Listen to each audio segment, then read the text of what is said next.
All right, Shalom, Lord in Christ. This is the Israelite School of Universal and Practical Knowledge under Commander General Yohana. Started out of 1 West, 125th Street, Harlem, New York. And we have been called to teach so-called Blacks, Hispanics, and Native Americans the truth about the scriptures.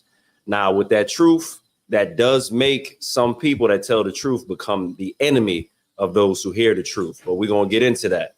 What I'm going to do is I'm going to play a couple videos so you can get your precept book, your drink ready, whatever you need to do, get a seat, even start the video on time so you can follow along live. I'll play a couple videos. We'll be right back with you so we can get back into it. And hopefully the truth that I tell you does not make me an enemy, because we're supposed to be brothers. This is the brotherhood class. All right, we'll be right back with you.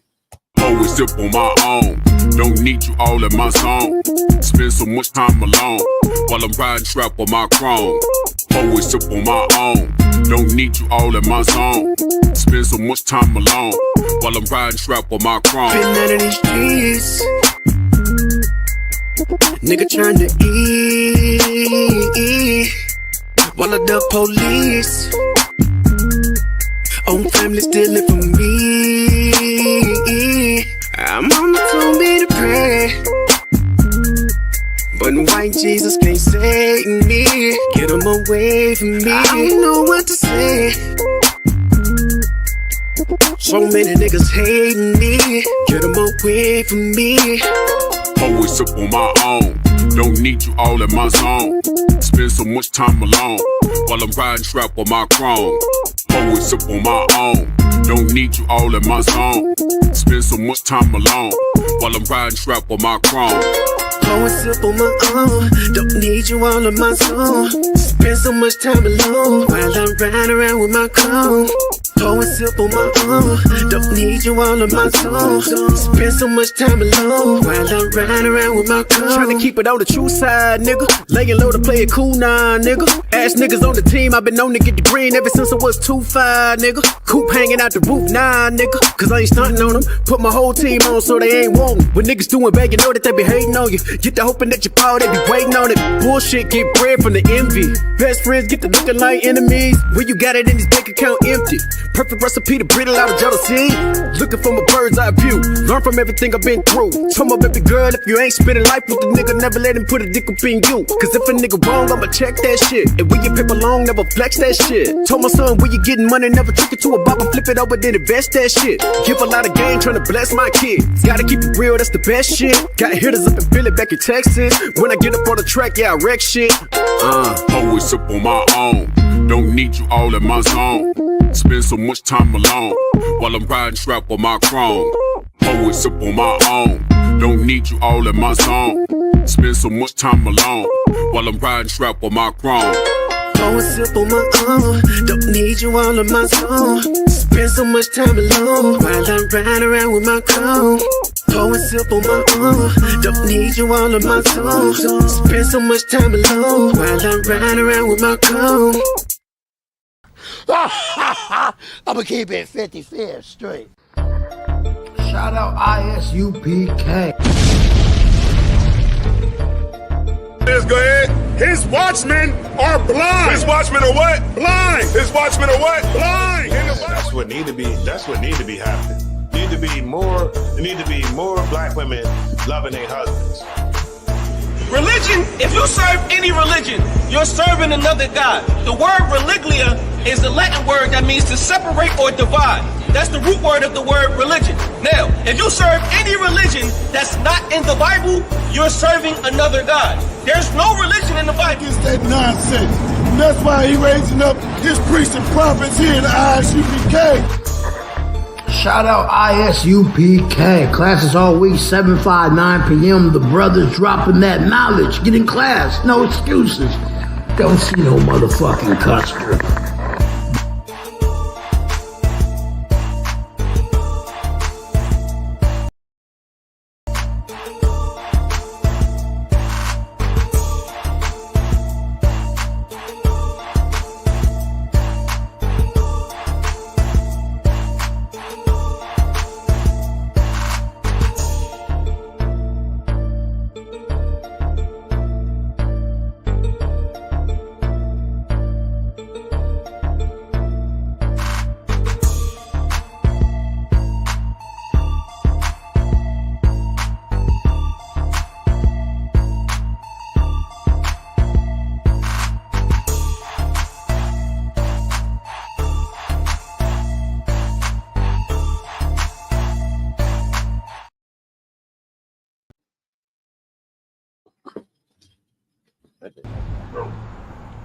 Hey, what's good, Zariah, man? What's up? Get your ass up. Oh, man, you always be tripping.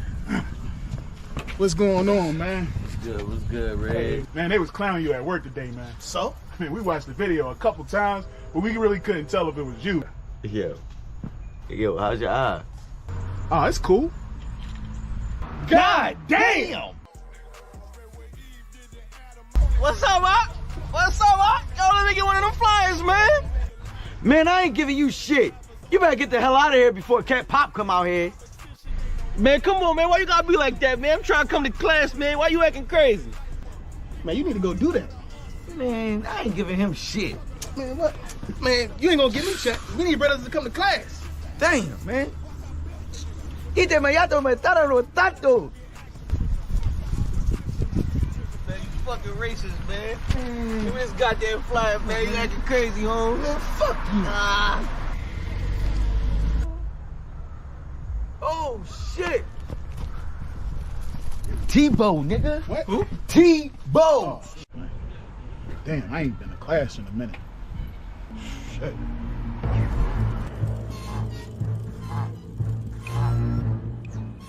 Oh, shit.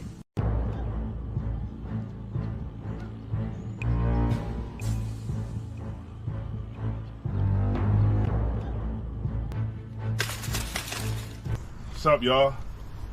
What's up, Red? Thanks for the bike. What you got on my ties, homie? Man, I ain't got nothing. I thought you already collected the time. I did, but I want Red's 10%. Stole him out. What's up, Red? What you got on my ties, homie? I ain't got nothing, man. Oh, yeah, you got something. I ain't got. Hey, man, that's messed up, man. Shut your ass up or I knock your ass out. Yo, Tebow, man, that's messed up, man. Give him his money back. What money? You right, man. The money.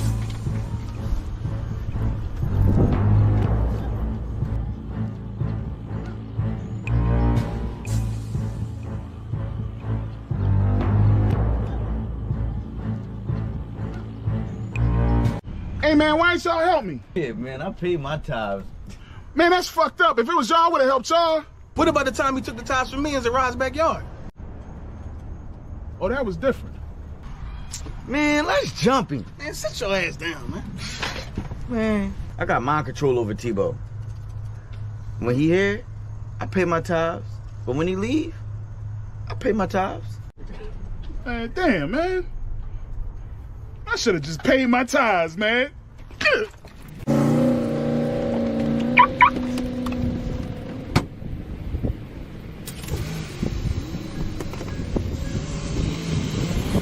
Man, that nigga gonna cry in the car.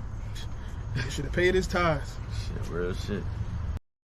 This shit is endless. What I speak is the truth. I don't care if it's offensive. 12 rounds hit hard, and this shit gonna go the distance.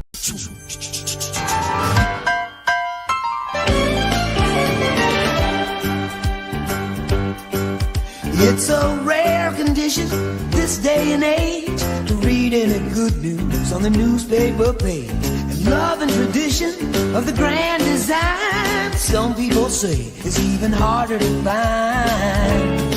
Well, then there must be some magic clue inside these gentle walls. 'Cause all I see is a tower of dreams, real love bursting out of every scene. We're gonna fill our house with happiness, but we'll smother the blues with tenderness. There's room for you, room for me, for gentle hearts and opportunity. It's the bigger love of the family.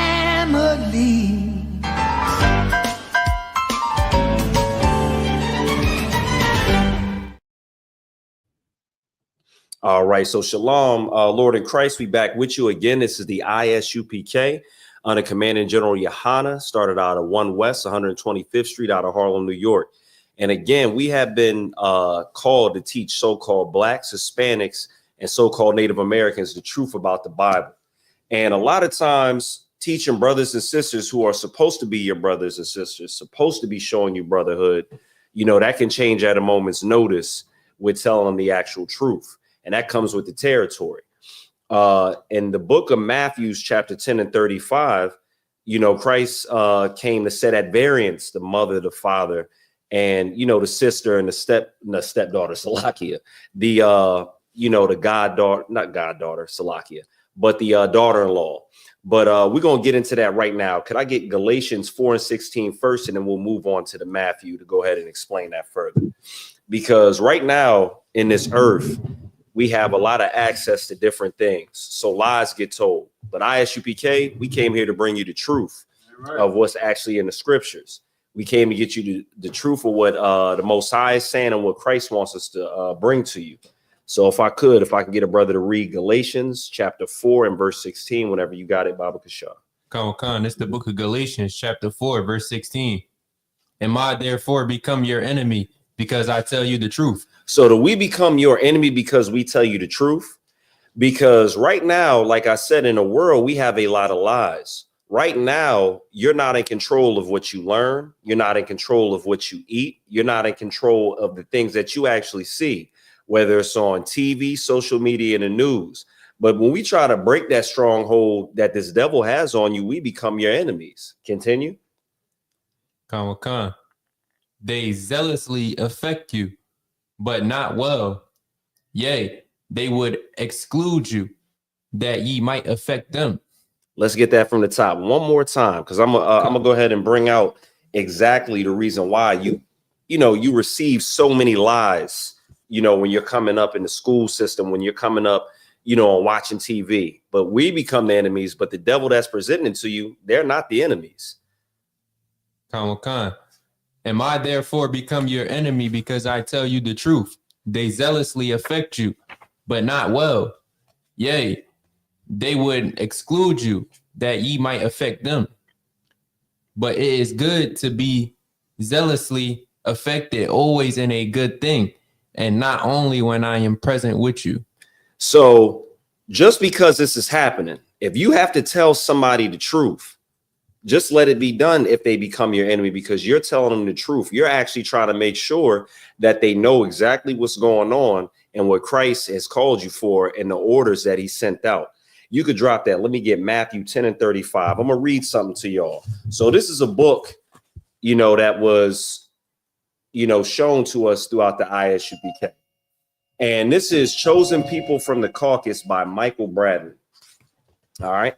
So one of the reasons that you don't get the truth, whether you're in school, whether you're, watching TV, social media, is because of everything that is up against you. And I'm going to go ahead and read this right now, because and I won't say the exact names because we don't want to get banned. We know how the devil plays, but we'll use the term small hat for the people that's over in Jerusalem right now, occupying. We'll use the term small hat, which some of you may or may not be familiar with. But this is Chosen People of the Caucus by Michael Bradley on page 23. It says, it is a commonplace observation that Jewish professors are inordinately represented in subjects such as sociology and anthropology. So when it says inordinately represented, what that means is it's not an ordinary thing for this many people that share, being one particular people to be in this field with so many people in that field. I'll read it again. It is a commonplace observation. So it's commonplace. So it's not something rare that this is being observed.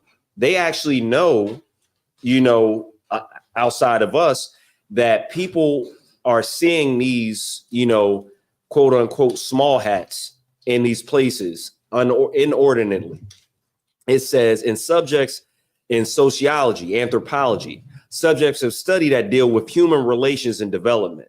So there's not too many brothers and sisters in these fields that can possibly give you their take on it. It's controlled by and this is not my own words, Jewish experts in the fields. I'll continue. Jewish experts in the fields are again inordinately represented on boards of education, influencing what is taught from preschool through graduate study. So from preschool to graduate study, whether it's African American history, whether it is, subjects of history in general. It's saying Jewish experts in the field are the ones teaching this from preschool through graduate studies.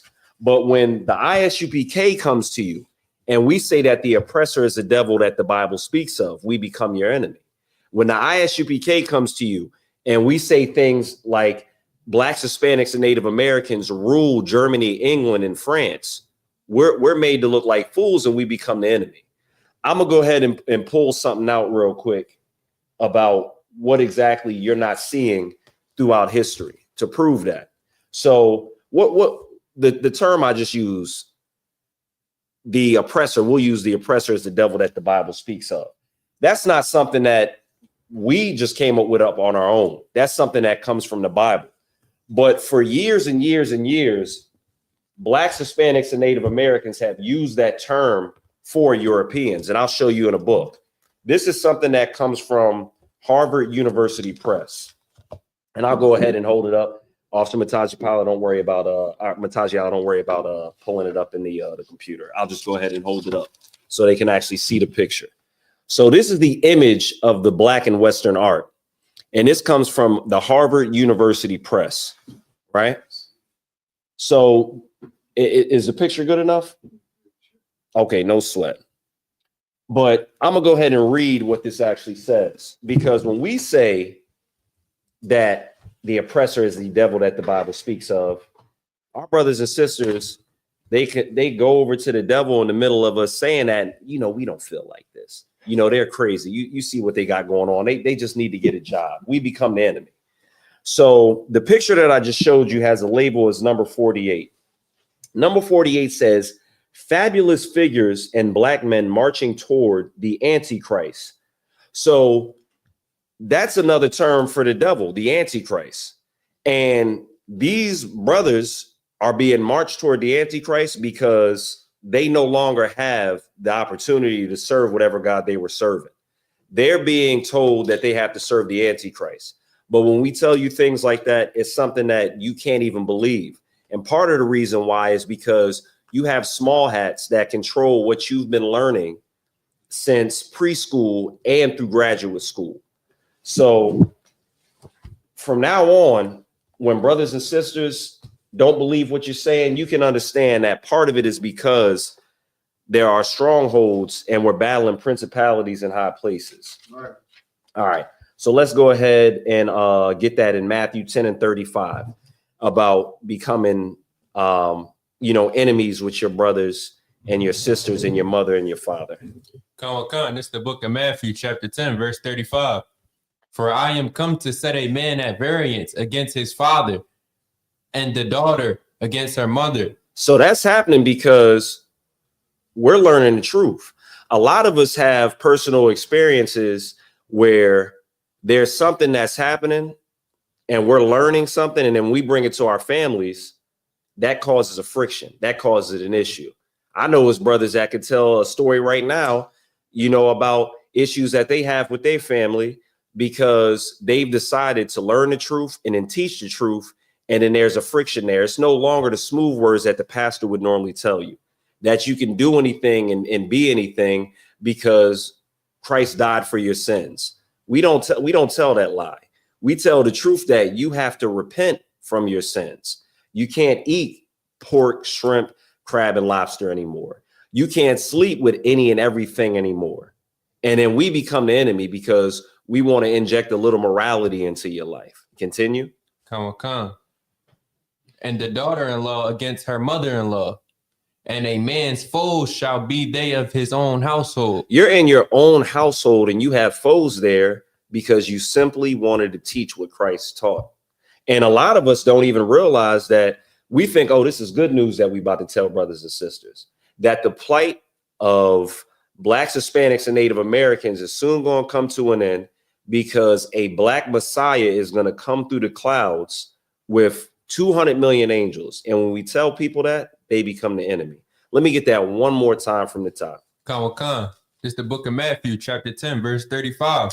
For I am come to set a man at variance against his father, and the daughter against her mother, and the daughter-in-law against her mother-in-law, and a man's foes shall be they of his own household. Of his own household.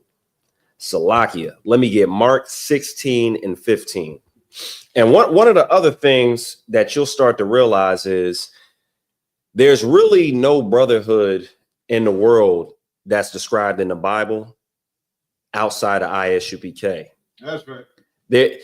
I've heard this so many times about brothers being set up or backdoored, as they call it, by their own friends and family.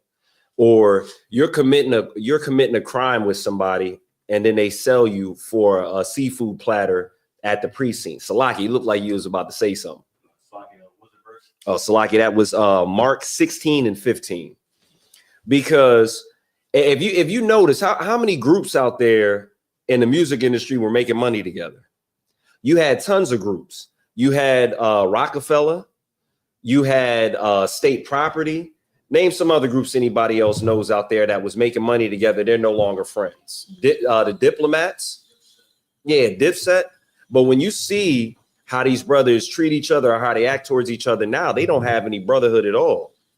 And it's because they don't have the truth. They don't have the wherewithal or the knowledge to go into the scriptures and see how should they, handle a matter. Y'all remember that battle between Dipset and the Locks? The Locks actually showed brotherhood. That's something foreign that I've never really seen. And this is something that happened, I think maybe during COVID, but I got to bring this up because that's a real world, example that I can use. Something practical that brothers can pull from and have a frame of reference. But you saw the difference between how brothers should act with each other and how they shouldn't. And it showed with their organization. That's why in here we do have brotherhood. There is a structure. There's a hierarchy. There's a man that you have to answer to above you, and there's men that you have to give orders to below you. But there's always supposed to be brotherhood and some type of structure to it, to where things don't fall apart like every other organization that Black people have in the world. All right, yeah, let's go ahead and get Mark 16 and 15.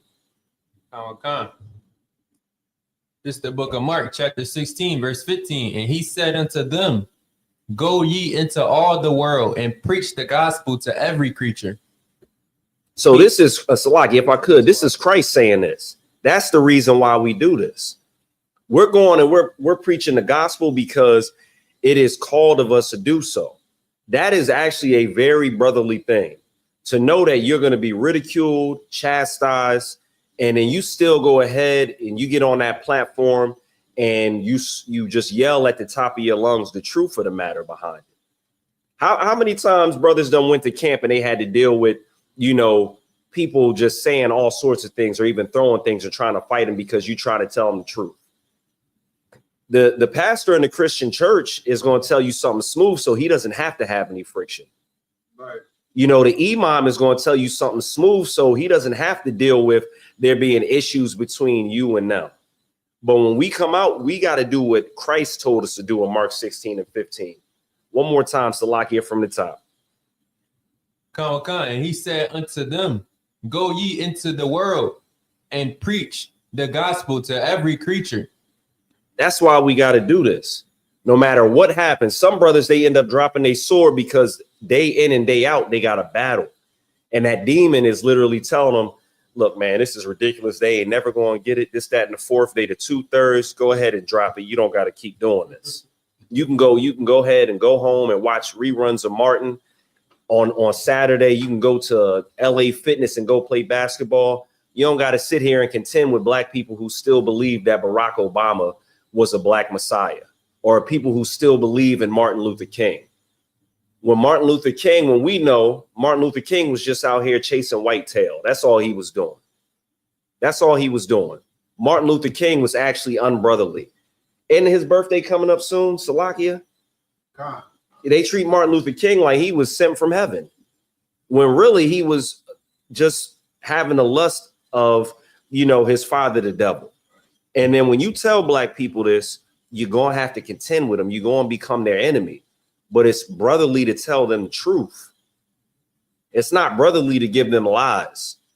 Because when they're sinning, when Blacks, Hispanics, and Native Americans are sinning and you know the truth, and you've been called to give them the truth and you don't give it to them, their blood is going to be on your hands. Let me get that in Ezekiel 3, chapter 18 through verse 19, if I could, Baba Kasha. Because as you see out in the world, you're going to continue to see the difference between what the Lord calls morality and what man calls morality. And it's such a stark difference. At first, it was hard to see. Christians could kind of, trick you and confuse you into it. But now the difference is becoming so stark. So when somebody doesn't recognize it like you recognize it, you become a little confused about it. But we just saw, and it's Ezekiel chapter 3, verse 18. But we just saw Kirk Franklin twerking on stage, backing it up on some woman, right? Yeah, Kirk Franklin was just on stage backing it up against some woman. There's so much stuff going on in the world that right now you have just things being poured out.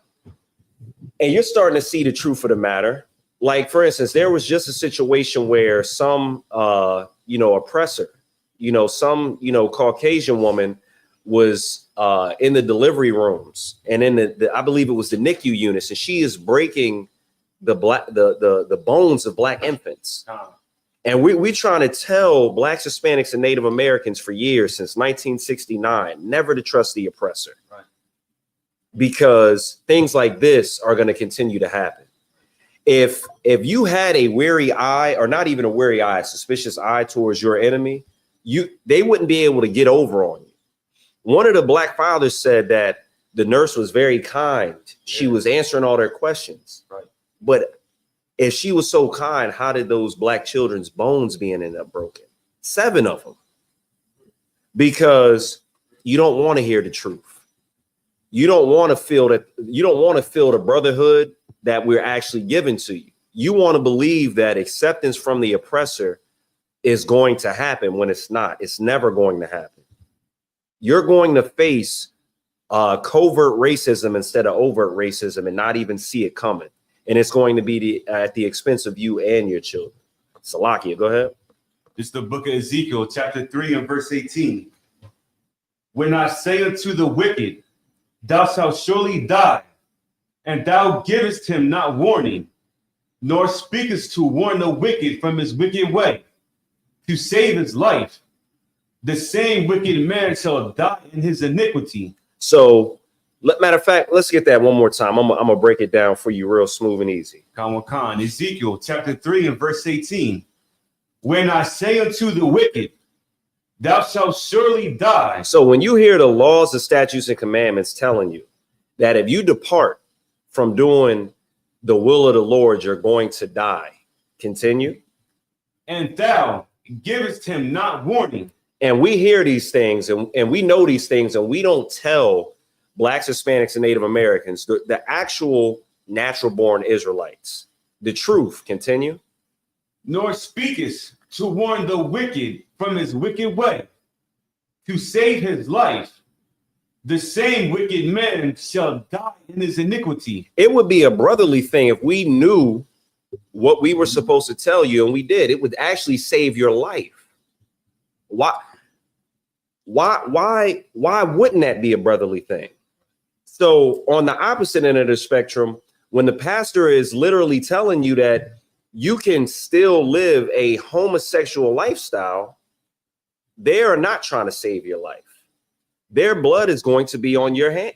Their blood is going to be your salakia. Your blood is going to be on their hands, but not in the ISUPK.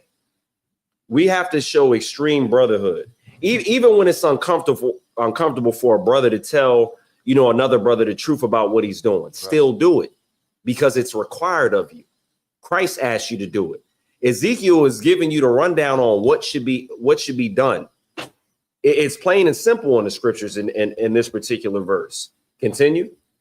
But his blood will I require at thine hand.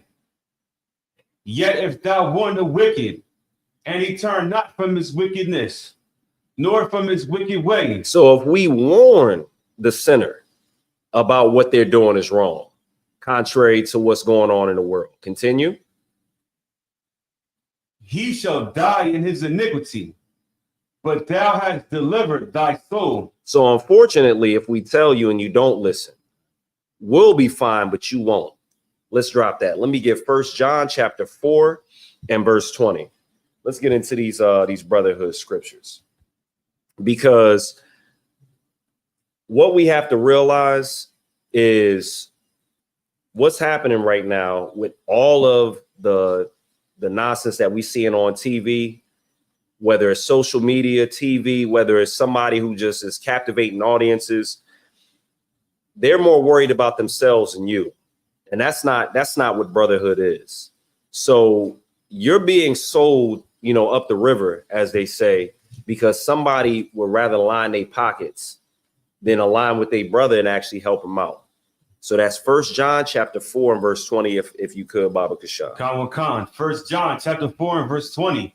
If a man say, I love God, and hateth his brother, he is the liar. So if you say you love God, but you hate your brother, you're a liar.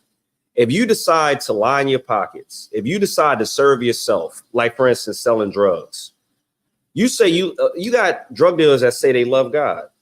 You got drug dealers that, they'll put on a little bit. They'll do, what are those? The backpack giveaways. They'll think they're Nino Brown giving turkeys out in the hood during Thanksgiving.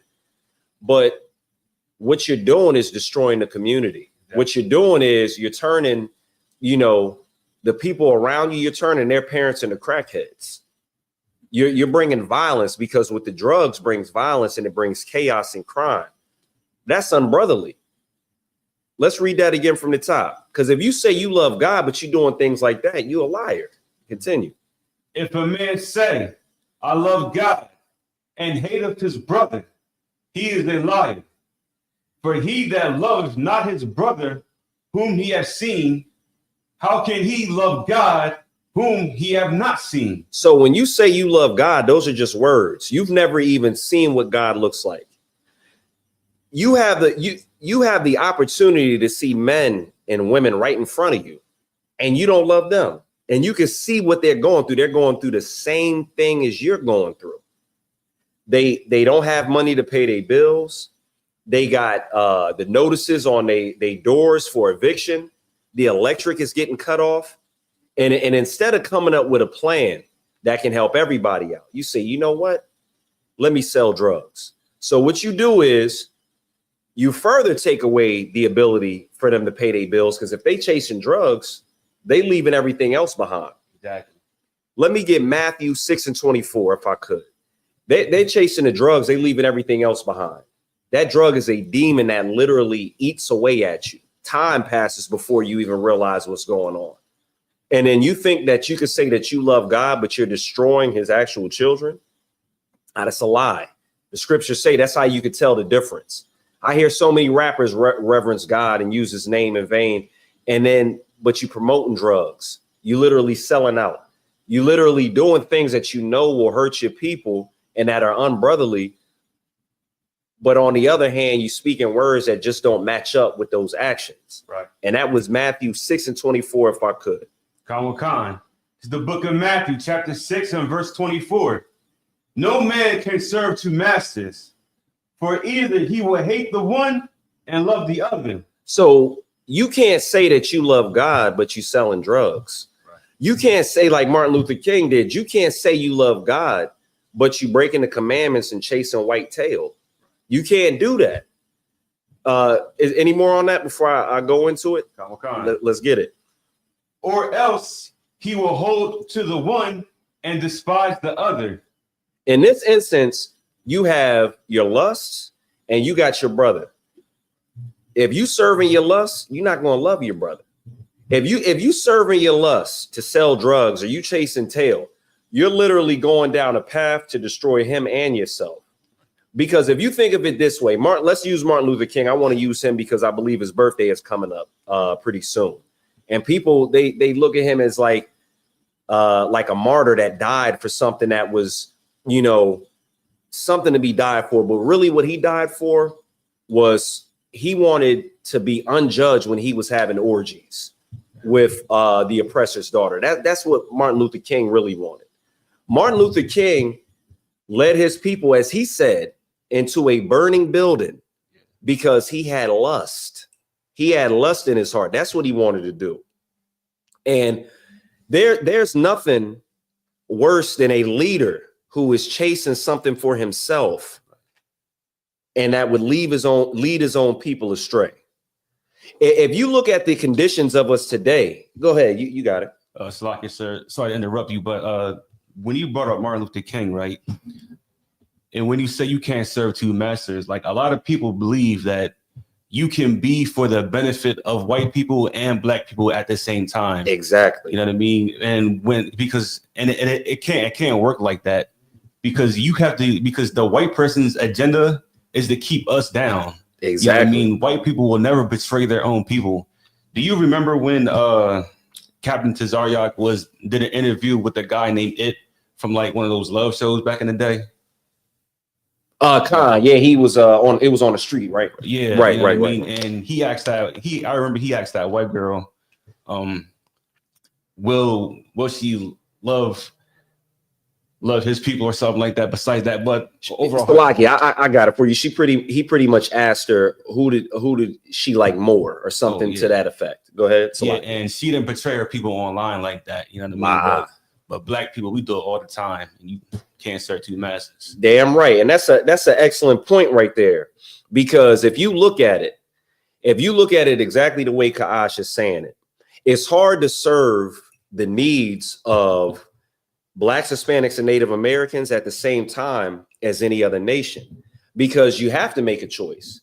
Because if Black people end up being in a situation to where we become self-sufficient, we get off drugs, we begin to educate ourselves, that is the absolute downfall of everybody else around us, because they no longer can galvanize and control what we eat, how we live, how we treat each other.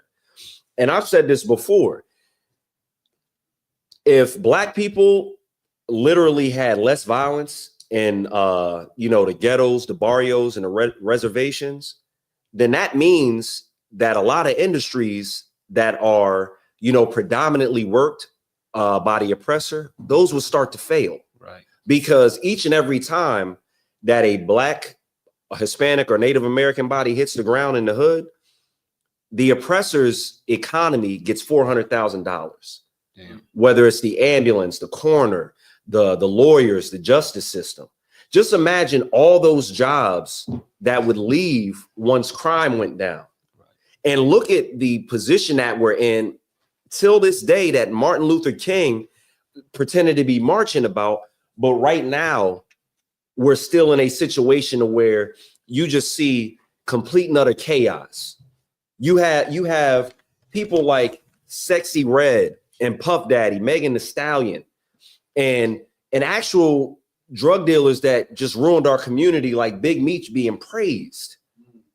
Sexy Red is willing to serve her lust, so she doesn't have to go into the hood anymore. Right. So she doesn't have to, live on a blow-up mattress without a sheet on it. She's willing to name her products that young women are going to use, sexually transmitted diseases. Sexy Red is making lip gloss, as you heard, that is called disgusting things like, what are they calling it?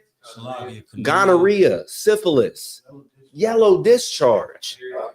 Yeah, that's a sellout. That is a woman that has no brotherhood or sisterhood, an ounce of it in her. Because if you're willing to sell your people out, all you're doing is destroying us and further lifting up, the oppressor. Because when you make us look bad, you make the oppressor look good. They have something to compare it to. Exactly. They're gonna say, "Yeah, you guys, women are Sexy Red."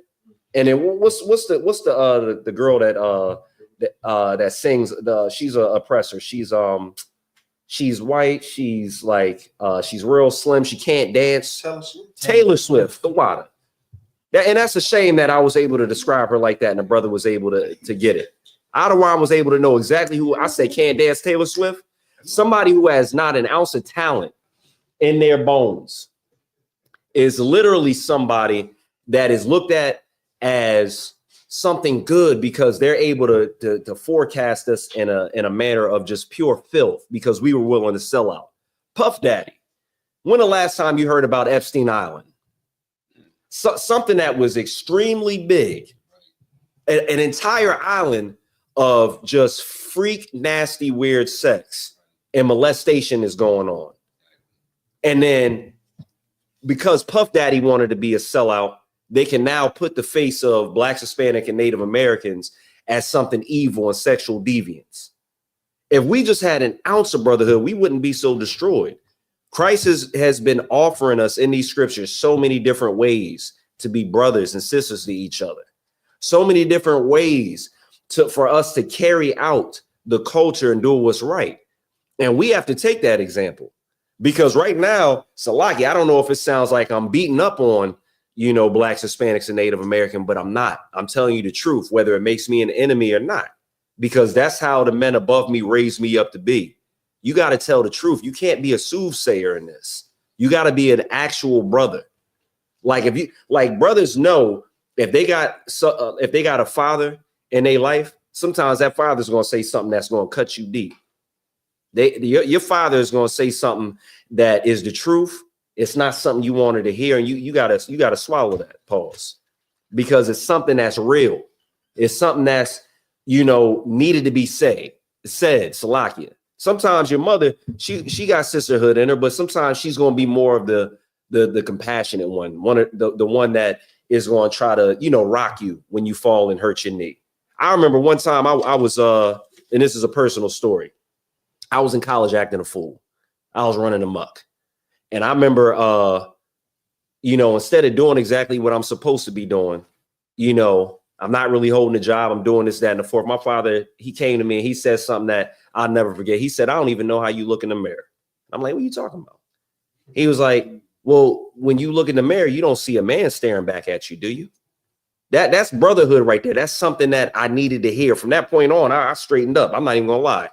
I didn't even want to look in the mirror after he said that. That was something tough that I had to hear. Our people needed to be chastised for what they're doing and what they're saying.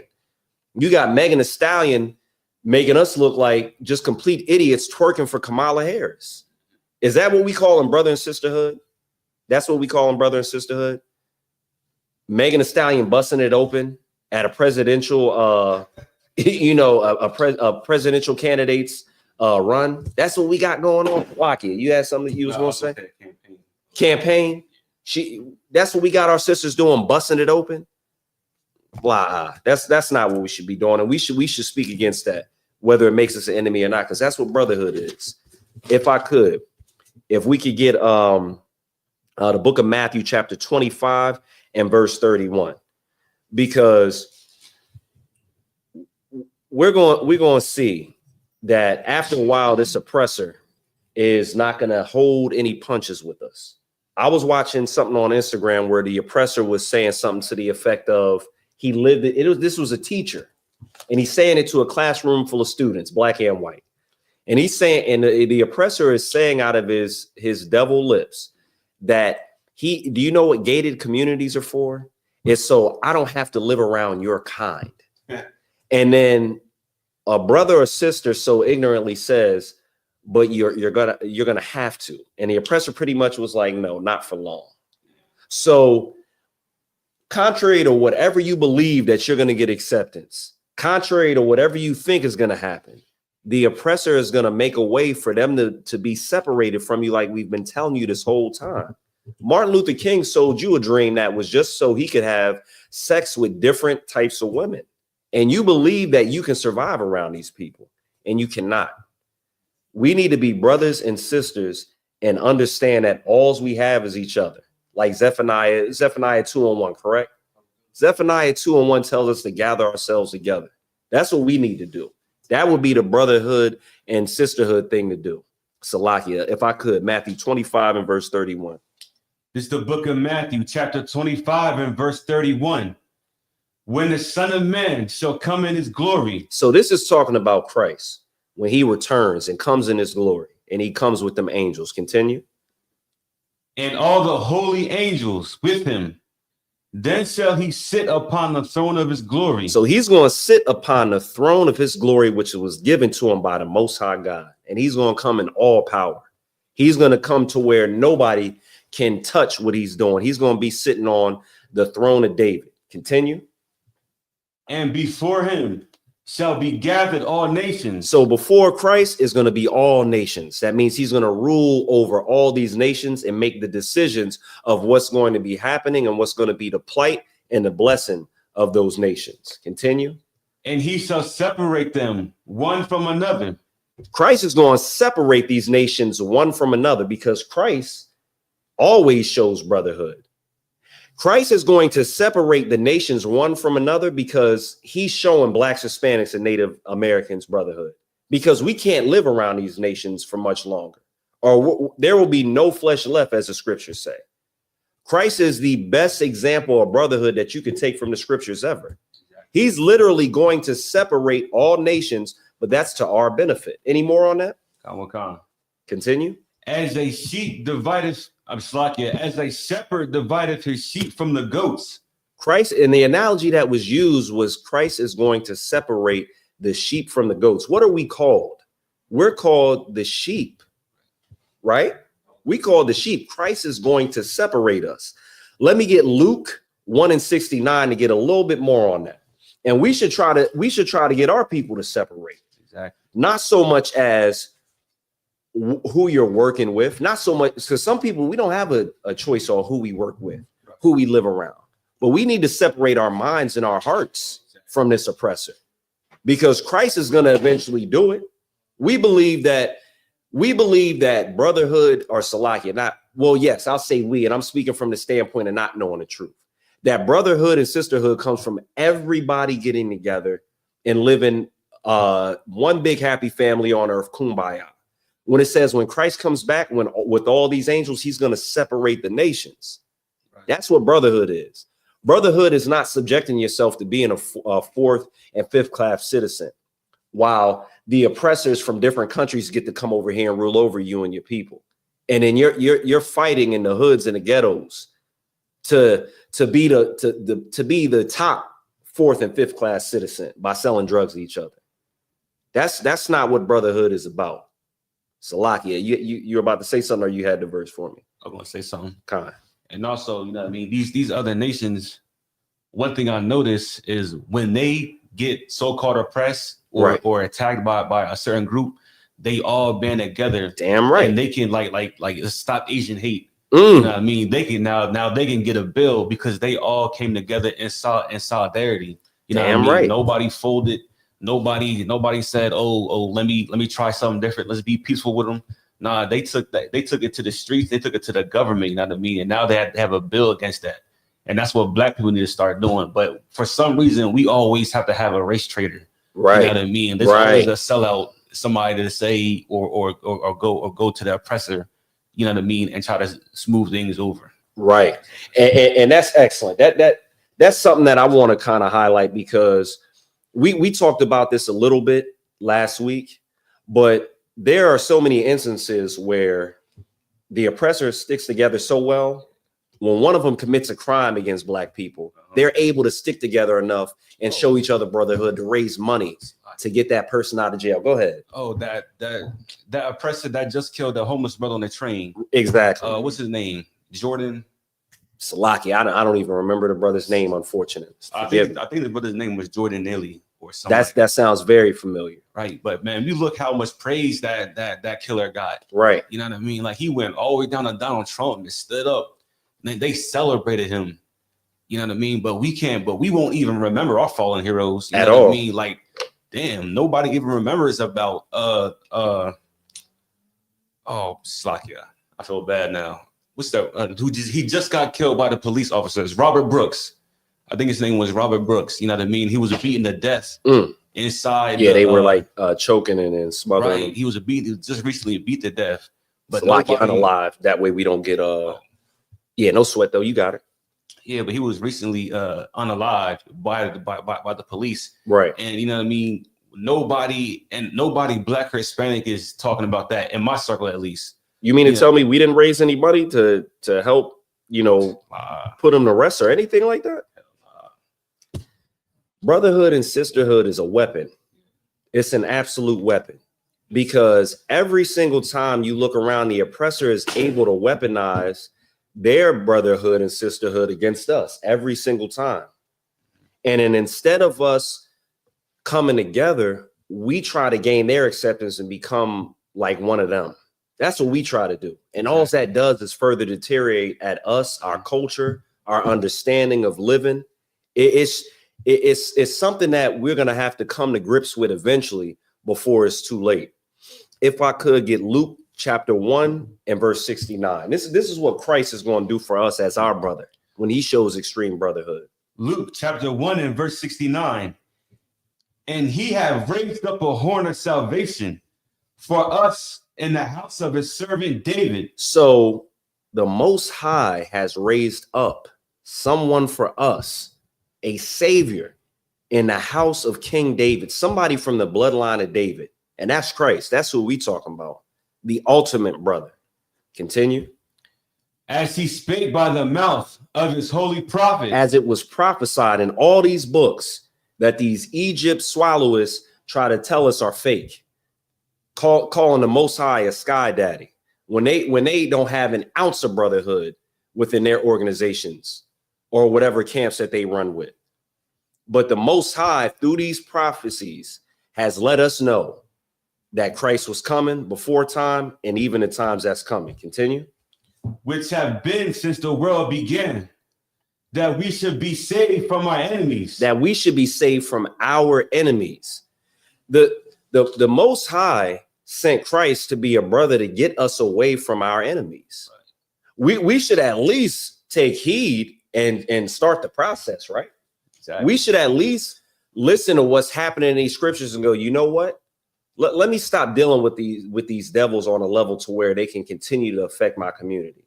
Let me start dealing with my brothers to where we can actually have some type of strength with each other. Because right now there's so many things going on in the world that take us away from having strength and with each other. Have y'all heard about the foundational Black Americans? So a foundational Black American called an FBA is something where the blacks are separating themselves from brothers from the islands, like the West Indians, separating themselves from our brothers that are Hispanics and Native Americans. And they're saying, even the smallest subjects, like, they'll say like, Puerto Ricans don't got nothing to do with, making hip hop, something big, creating it. They're saying that, if there were, reparations given, that Hispanics and West Indians shouldn't get it. And that's just separating us. That's just causing a divide. Go ahead. Like real quick. These are Judites saying this, like Black Americans, right? Oh, kind of. These I believe Tariq Nasheed is one of them. And he's the leader. Okay, yeah, he's the leader. He's the head honcho of it. Damn. The water, forgive me, right on that. A lot of this mouth on it. Right. And this doesn't do anything but cause issues. That's not a brotherly thing to do for your actual people that you think you helping. If you do think you helping, because sometimes, and this is just me speaking as a man, sometimes I believe this is just another psyop. Right. This is just an extension of COINTELPRO, right, to further destroy what we're trying to bring out. That's how I feel about the situation, because you can't be that stupid to think that somebody who went through a slavery just like you, right, who shares everything just like you, but it just took place on a different continent, the same oppressor, they just got a different accent. It's still the oppressor. They just have a Swedish accent. They have a British accent, a French accent, an American accent. All that separates us is the landmass when it comes to Blacks, Hispanics, and Native Americans. That's it. Where we were kind of dropped off at, because a lot of us, we were in where was it, Spain, and we fled. That talks about in a book that I'm going to bring out a couple of lines about Babylon and Timbuktu. But you have idiots who don't know history, if I could. So I'm just going to make one point. Idiots that don't know history, because you have the small hats which control what you learn from preschool to graduate school. So you start to see something on the internet, you think it's real. Salakia, go ahead. No, I was just thinking like what's his name? Tariq Nasheed. Like he has got to be supplied by an oppressor. Like he got to be sponsored by one for you to go further separate us. We're already separated. Right. Now you want to be separated by slavery. You know what I mean? Right. Like, I think there has to be an oppressor behind that one. It seems like that's it. And I'm gonna just read a comment because I like this brother's comment. King A. He said, we tried everything else under the sun and didn't nothing work. But we never tried coming together as Israelites and keeping the commandments. He's damn right. That is not something that we try, because if you kept the commandments, you would know to be a brother to each other, because loving the Most High and loving your brother is what the commandments hang on. So we would have brotherhood if we followed the commandments. We would have every single thing we needed, and we would have protection from oppressors and devils that seek to galvanize and destroy us. Tariq Nasheed is out there talking about foundational Black Americans, while every neighborhood that could profit us is being gentrified right now. Right. But you talking about excluding other Black people out of potentially, coming together with you, while the devil is just winning at an alarming rate. I don't know if y'all checked the scorecard, but we down 400 years to 0. That's what it's looking like to me. I don't know if you think saying that Black people created hip hop can literally give us some type of edge. Like, we love like symbols and tokens. Yeah. You want to say we created hip hop, but we don't own anything. That's another thing I want to get to. We got a little bit more on Luke. If I could, the what? Verse 71. This is Luke 1:71. That we should be saved from our enemies and from the hand of all that hate us, to perform the mercy promised to our fathers, and to remember his holy covenant, the oath which he swore to our father Abraham. We can stop right there, because that's what we do need. We need mercy. We need mercy from the Most High. We need mercy on each other, because in Matthew 25:31, when it says Christ is going to separate all the nations, that's going to benefit us. In Luke 1:69, when it describes us being saved from the hands of our enemies, that's going to benefit us. Right. Because otherwise, if we continue to be around our enemies and we don't get that brotherhood from Christ that he's going to eventually give to us, we'll be destroyed, and everything that we've ever created or came up with, and everything that we ever are is going to be stolen and stripped away, without anybody even caring.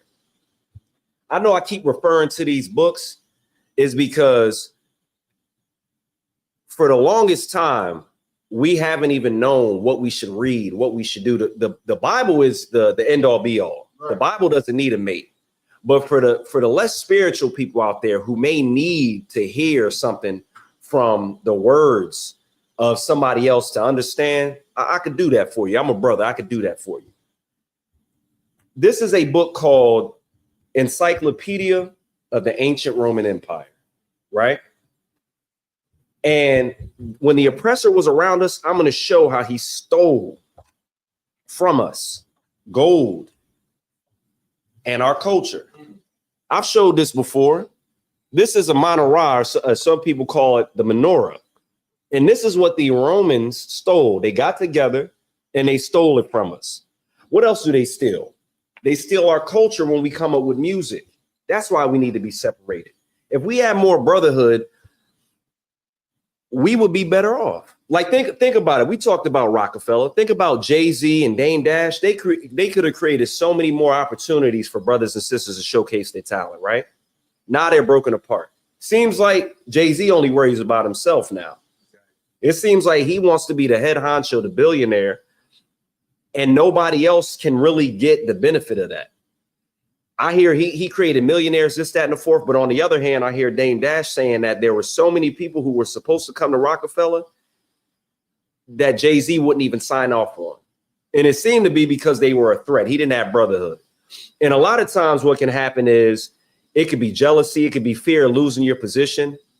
That's not something that brothers should be doing, because that jealousy and that fear causes friction to where an oppressor, an executive, a small head executive can come in and just destroy the whole thing. Didn't that happen with NWA? Those brothers didn't show each other brotherhood, and now NWA is nothing. Eazy-E died of AIDS. Ice Cube don't talk to all the members, this, that, and the fourth, and everything is destroyed. But guess who benefits when we're not brothers and sisters with each other? The oppressor. They literally own the industry. The oppressor came together. I remember Commanding General Yohana did a class on this. The oppressor came together with each other. They went to Harvard and found out how they could take the music industry of Blacks, Hispanics, and Native Americans away from them and benefit, for themselves. But had we had stuck together and had a little bit of common sense and practical knowledge, that wouldn't have been possible. We wouldn't have been letting them come in and give us deals and this, that, and the fourth. We would have worked with our own. We would have raised our own up. We would have controlled the music that we have. But because people want to sell out and they want to be the head honcho, because they want to be, the number one guy, the brotherhood is not shown. Things fall apart. If I could, let me get John 13 and 34. And while we moving on to that, I'll bring up a couple of more points about it. Because even the inventions, if we were able to stick together, they wouldn't be stolen by the oppressor. It's cold as hell outside, or hail. It's cold as hell outside. There's the person that invented the furnace was a Black woman. Yeah, her name was Alice H. Parker. But because of our miseducation, because we wanted to join, instead of being with each other, we wanted to join the oppressor. We don't hear about Alice H. Parker. Right. There was also a brother that made a flying ship. What it was, it almost looked like a ship, like a cruise ship, and it had these hot air balloons. This brother had patented that before the Wright brothers ever came out with anything. He's bringing it to show the oppressor at like the World's Fair or something like that. His invention was stolen and destroyed. I hear about, even though Henry Ford had put together the assembly line, I'm hearing a brother actually made the car. Now I can't actually get that in writing from too many sources, but all of these things that we don't give to each other, we want to give to the oppressor, and it doesn't benefit us. There's no Black, patent for airplanes or aircraft right now. The oppressor has that. Right. That's why Christ needs to separate us. There's no, heating industry ran by Blacks. The oppressor has that. That's exactly why we should separate and show each other brotherhood. One more point on that. The blood transfusion is benefiting today because of a Black man named Dr. Charles A. Drew, or it's either A. Drew or R. Drew, Salakia. I believe it's R. Drew. And he invented the blood bank. But how does that help us? We're the last on the list the last time I checked for anything. The when the insurance companies come to us, we're getting the bare bottom of insurance companies. But yet something that this Black man invented a process for, it benefits 4.5. Hold on, let me go to it so I'm not saying the wrong thing, Salakia. Let me go to it right now. All right, and I'm gonna read this part of it first. So this is about blood transfusions. It says, where does blood transfusions come from? Typically, the blood comes from an anonymous person who has donated it for use as hospitals see fit. A blood bank holds it until needed for a transfusion, right? So that blood banks hold it for a transfusion. It says blood transfusions save an estimated 4.5 million lives in the United States each year. I wonder how many of those are actually Black lives. I bet it's not too many. You can do the research, but I already know the grim numbers that you're going to come up with. because there aren't too many things that particularly benefit us when we have to share it with other people. And if we could just show each other a little brotherhood and sisterhood, like Christ said, then again, we will be better off. If I could, what was it? John 13 and 34. This is the book of John, chapter 13 and verse 34. A new commandment I give unto you, that ye love one another as I have loved you. So the way that we should love each other is the way that Christ loved us, right? Right. Christ did a lot of things. Yahushua did a lot of things throughout these scriptures that show you how you should operate. Continue. I have loved you, that ye also love one another. By this, all men shall know that ye are my disciples, if you have love one to another. That's how you know where the truth is. That's how you know who's actually a disciple, which means following Christ. Exactly. When you love one another. If you look at these other fake Israelite groups, you can see that they don't love one another. That spirit that runs through these Israelite groups is the reason why One West was fractured in the first place, because you had a crooked cop come in undercover and just destroy every single thing that was built from 1969 on. And when you, what you should actually do before you decide to be in any Israelite group is look how the brothers treat each other. Look if we actually use in brotherhood, if we follow the scriptures, how we talk to each other, how we deal with each other, how we receive counsel if something's wrong. Because the scriptures say, if you have an alt with a brother, go to that brother and that brother alone, right? Exactly. That's how it should be handled. But you can see a lot of fake Israelite groups, you'll see them bashing each other online. You'll see they have fractures. You'll see they don't even know how to get the proper counsel. Some of them even have to come to us for counsel because they can't handle that matter right. So you should know where Christ's disciples actually are, where the brotherhood is. Let me get that verse one more time, if I could, Baba Kashar. Khan, John chapter 13 and 34. A new commandment I give unto you, that ye love one another as I have loved you, that ye also love one another. By this shall all men know that ye are my disciples, if you have love one to another. That's plain and simple right there. If I could, let me get Matthew chapter 5 and verse 21.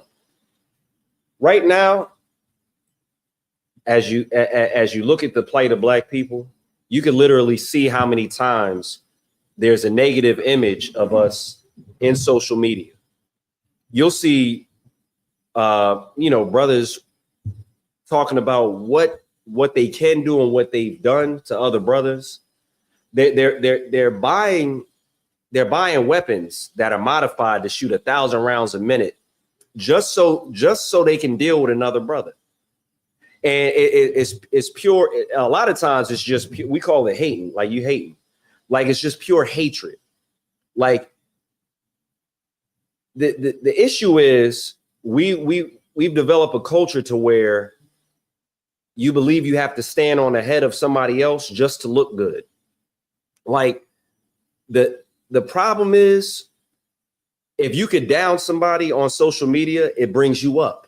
Like what it does, if you could talk if you could pretty much say anything bad about a person, it makes you look good. Oh, he ain't got this, that, and the fourth. He's trash. This, that, and the fourth. Whoop de whoop. And now that's what people think makes them look good, down at another brother. So your glory comes at the expense of another man. And a lot of times it's pure hatred. You don't even have a reason to do it. But if I can get that in Matthew 5 and 21. Come. It's the book of Matthew, chapter 5, verse 21.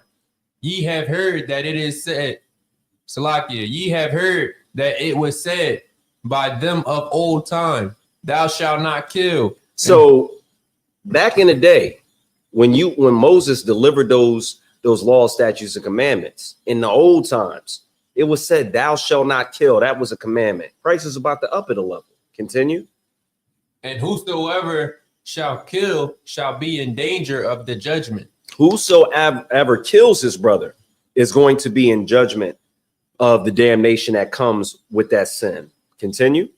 But I say unto you that whosoever is angry with his brother without a cause shall be in danger of the judgment. Christ is saying, who is soever angry, whosoever has an issue, whosoever has a beef with his brother for no reason, that same damnation is coming to you.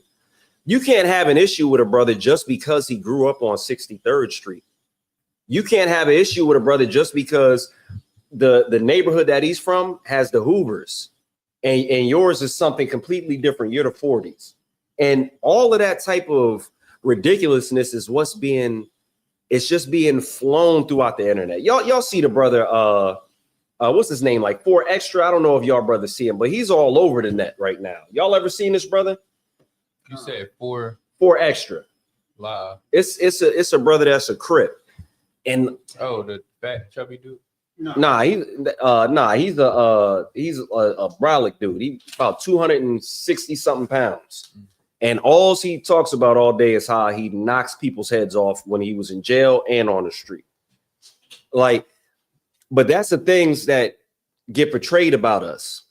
And that's the things that separate us as brothers. Okay. If you can't even be in the same room with a brother because he's from a different street, or he's from a different, whatever he's different with, or because you don't like his clothes, like, how could we not get destroyed by the oppressor? If it's that easy to separate us with something like that, we already got to deal with foundational Black Americans now. But something as simple as you were born on a different street is an issue.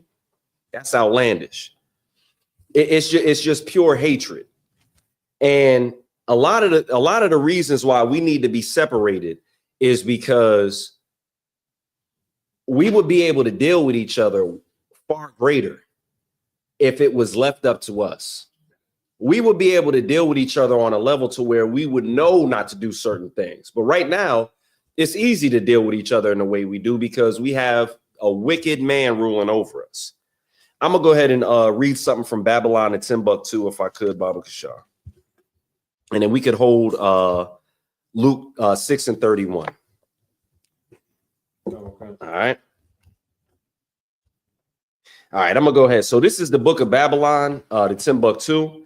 This is by Rudolph R. Windsor, and it talks about how the Jews, Black Jews, which we know to be in ISUPK Blacks, Hispanics, and Native Americans, how we were in different parts of the earth, and then at some point in time, we were in Africa and had to live amongst Hamites, as we know, so-called Africans.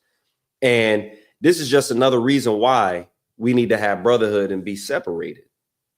It just echoes throughout the Bible. Brotherhood and sisterhood can literally help us. All right, so this is page 123. It says, in most cases, the Hebrews by race and Muslim men by faith seek to hide their origin, which has become a burden to them. In another example, the persecution of the Black Jews in Portugal was so ruthless and frequent that Cecil Roth tells us the Jews did not divulge their children the secret of their religion until they had attained their age of reason. So even though it uses the word of religion, this is pretty much when it uses the word of religion, it's just saying a lack of a better word, because what it really should be saying is divulge the faith of their fathers, following the law, because we don't follow a religion. But it continues saying the Hebrew religion is such, if you deny your religion, you will eventually deny your nationality. And that's what's happening to us. That's the reason why we don't know how to show each other brotherhood and sisterhood, because we've taken on what the oppressor has taken on, whether it be the holidays, how we treat each other's. I just talked about the guy 4 Extra who was in the gang, right? Gangs originated from white New Yorkers. Those are who invented gangs, not us. You can't show each other brotherhood and sisterhood if you're in a gang. We can't have the type of brotherhood and love that we would have with each other if we're going to follow the oppressor. I know I keep sounding like a broken record saying we should separate, but we should, and we should gather together. I'll continue. The sociologists and psychologists know, and history has proven, that if you deny your culture and nationality over a long period of time, you will totally forget it through a process of assimilation. And that's that problem with us. We've assimilated to be like the people who rule over us. Damn right. That's why we're in gangs now. That's why our women are whores. That's why our sons and daughters don't have fathers. Originally, when you talked about somebody that was a deadbeat father, that was just somebody that was a hillbilly, a redneck, a West Virginian. Now that's been put off on us. That's been put up on us. Somebody who would, naturally be known to be a meth head. Somebody who would be known to sleep with their their brother and their sister. Now we've taken on what they are, and we don't treat each other right. Because even though they know how to come together and come against us, they're really not that good to each other. Here's one of the points that I can say about that. When taxation was being sent from the queen, right? The oppressor decided to go ahead and go to war with Britain because of taxation. Right. And now over time, if you look at it, look how many taxes are coming down. So the same thing that they fought for and decided that it was wrong to do to the people, they fought to be separate from Britain, and now they do it to each other because the love of money is the root of all evil. And this devil, they absolutely love money. And we've taken this capitalist attitude throughout our whole entire hoods, neighborhoods, barrios, this, that, and the fourth. That's a lot of the reason why we sell each other out and we treat each other bad for money. If you're doing bad and you see a brother with something on nice and you don't have no brotherhood in you, you're gonna hate that brother because you're like, oh, he about to take the resource of the women that I want. They gonna look at him how they should look at me, and he's a sucker. He's a buster. But he gets to walk around with the big gold chain on and the new shoes. He gets to have the Louis on his feet. So we develop a sense of hating each other just because of what, financial gain? When if we came together, we could all eat. Exactly. We could all eat. I'll continue. So this is more about how we were treated because we were separated and we didn't have each other. It says in the year 1547, the papal office authorized the establishment of the system of the Inquisition in Portugal. The word Inquisition means inquiry or investigation. So some people might have heard about the Spanish Inquisition, right? It says the Inquisition consisted of a tribunal of religious judges. Its purpose was to investigate and purge out heretical Christians, persons who question certain Christian principles. So if you even question Christian principles, because Christianity is not in the Bible. So if you're questioning certain things, like why is Sunday the Sabbath? You might be unalived. Although the Inquisition, this system was mainly directed against new Christians, the secret Black Jews, the Inquisitions were persistent and gruesome. So the new Christians were secretly the Black Jews. I'll continue. They interfered in the private affairs of individuals. They intimidated and coerced individuals to inform on their neighbors. So that's an issue right there, right? So if an oppressor can come to you and get you to turn on your brother or sister through the threat of bodily harm, you really don't have your brother and sister's best interest at heart. You're really not Christ-like. Because what did Christ do for us? If somebody could just tell me. He died for us. He went through the worst bodily harm for us. He went through literal hell and back. Came back with the keys. So if an oppressor can come to you and get you to turn coat on your brother or sister, you don't got real brotherhood. Matter of fact, let me make sure I get it, because I want to get that verse too.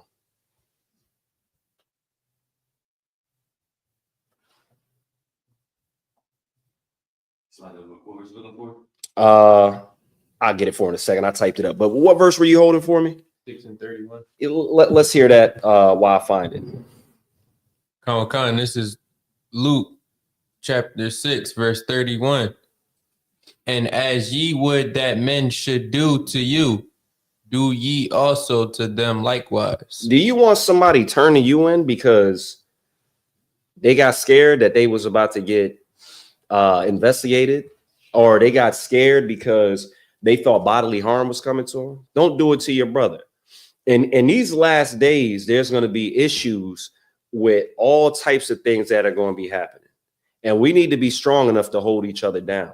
We need to be strong enough to stand fast on these laws, statutes, and commandments and really be brothers. The verse I'm looking for is the one where it talks about a man who would lay down his life for his friends. Y'all remember that one? That's John 15 and 13. No greater love. You said 15 and 16? 15 and 13. I'm going to read that one more time because this is what we went through. We were demoralized. These situations took all the brotherhood and sisterhood away from us. Because if you look at the stories in the scriptures, remember the woman and the 7 sons? Her and her sons went through bodily harm. They were willing to stand fast, just not to eat pork. The Most High said, don't eat the pork. They said, we're not eating the pork. You can't go through the fire for your brother so he doesn't have to go through it. We need brotherhood. Salaki, if I can get that verse. This is the book of John, chapter 15, verse 13. Greater love have no man than this, that a man lay down his life for his friends. Ye are my friends, if ye do whatsoever I command you. That is an excellent verse. Didn't Christ lay down his life for us? And it says, greater love hath no man than this. There is not than to lay down your life for your friends. I know it sounds like something that's so difficult to do to some, but it's really not. Because a lot of times, if you have the type of brotherhood that we experience in here, you're more concerned about your brother's well-being than your own. In Luke 6 and 31, it talks about treating others how you want to be treated pretty much. And we've heard that through grade school, but we've never actually done it in our Black communities, or at least not in modern times because of everything that we've been through.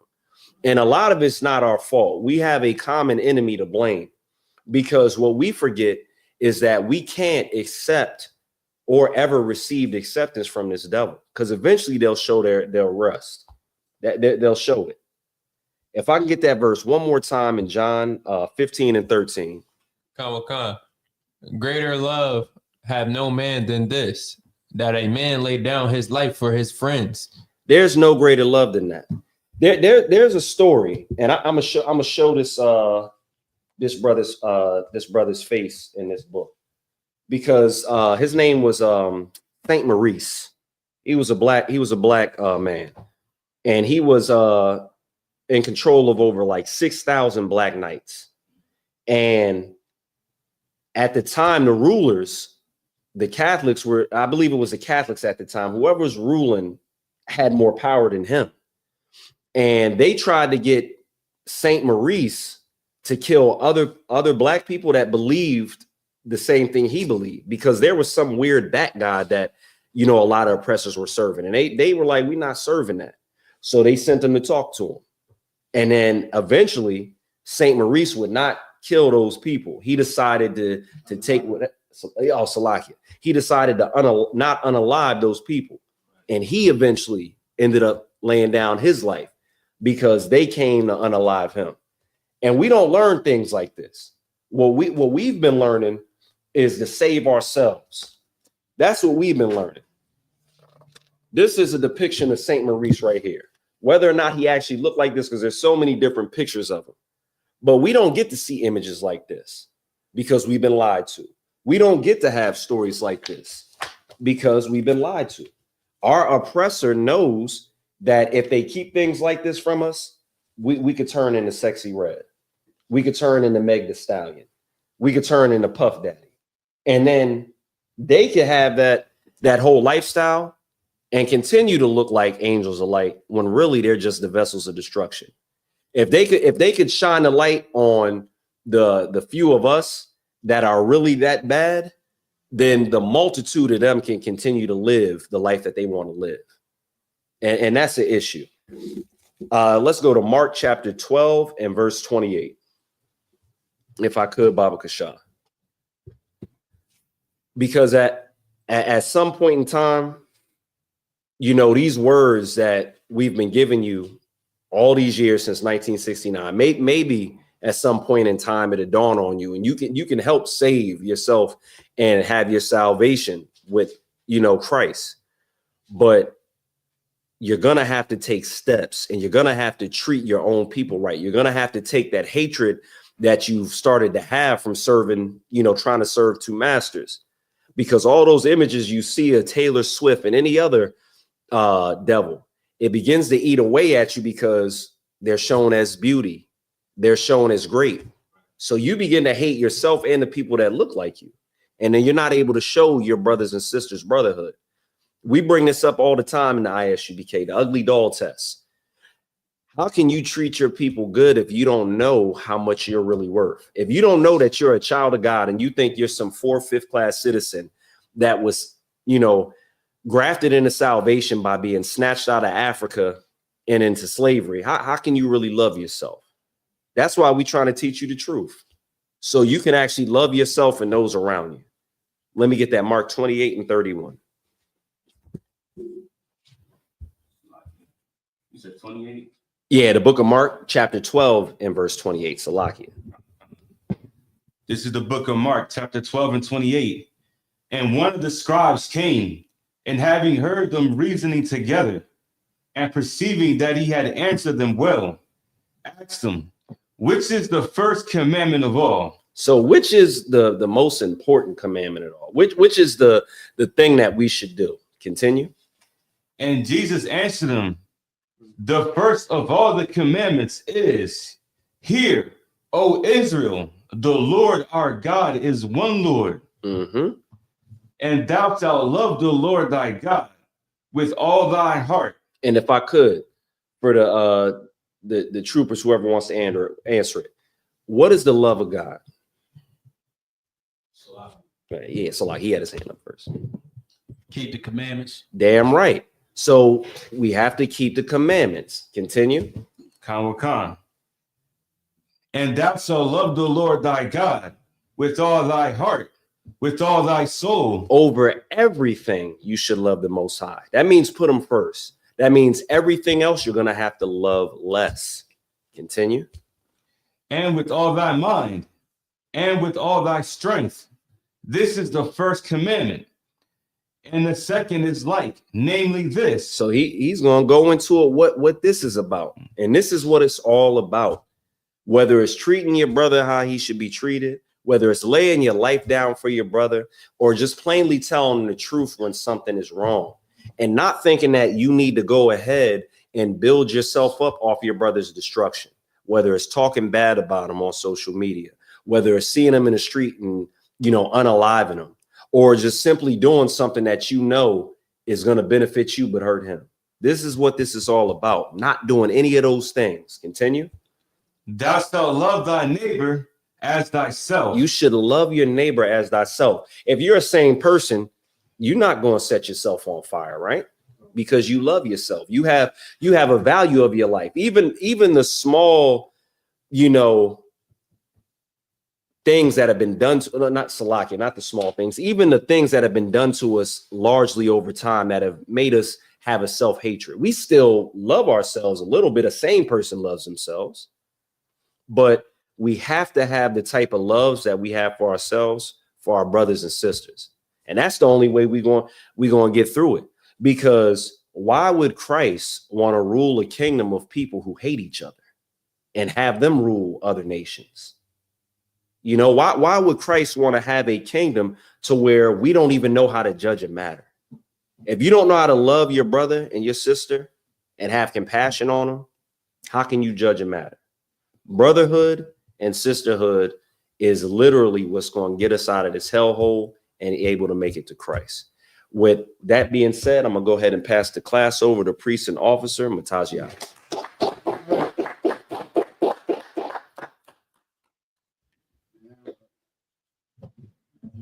All right, CPK security announcements. Rules for new brothers and sisters. When a new brother or sister comes to the school, they are off limits for 6 months. They are to be saluted only. They are here to learn and shed themselves of the world. If they need transportation, the teacher will arrange it. After 6 months, if a brother or sister has an interest in a particular person, they are to seek counsel from the heads.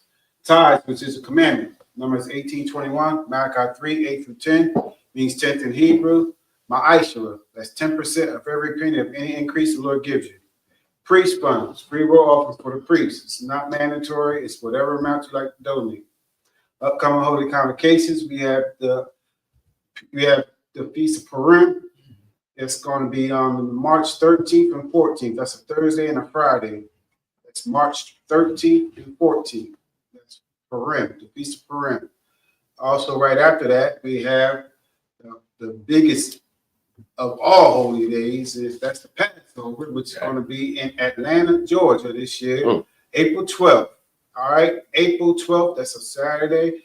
Like we do every year, the festivities start around that Wednesday, so that will be April 9th with the slaughter of the lamb, and then we have something scheduled for that Thursday. Then we have, of course, the all black parties Friday, and then the Passover, and then the Sunday is the Feast of Unleavened Bread, which concludes that Passover week. All right, so prepare now. Get your money together. Get your whatever you're gonna do, Airbnbs, hotels, whatever you're gonna do. Get your transportation all arranged so that you can make sure you get down there on time and come and gather together for this mandatory high holy day of the Passover. All right. If anyone wants to be a trooper in the school, start wearing all black boots, shirt, pants, headband, and scarf. And with that being said, I'm in the picture of Michael. With me to stand. In the picture of Amidu Shabbat, Amidu, Barak, Yahaba Shib Yahshab Rakathum. Yahweh Sorrow, which means turn. I'm going to get a sister courtesy salute. In the picture of Amidu Shabbat, Amidu, Barak, Yahweh Shamar Alathum Bachim Yahushua. Yahweh class dismissed.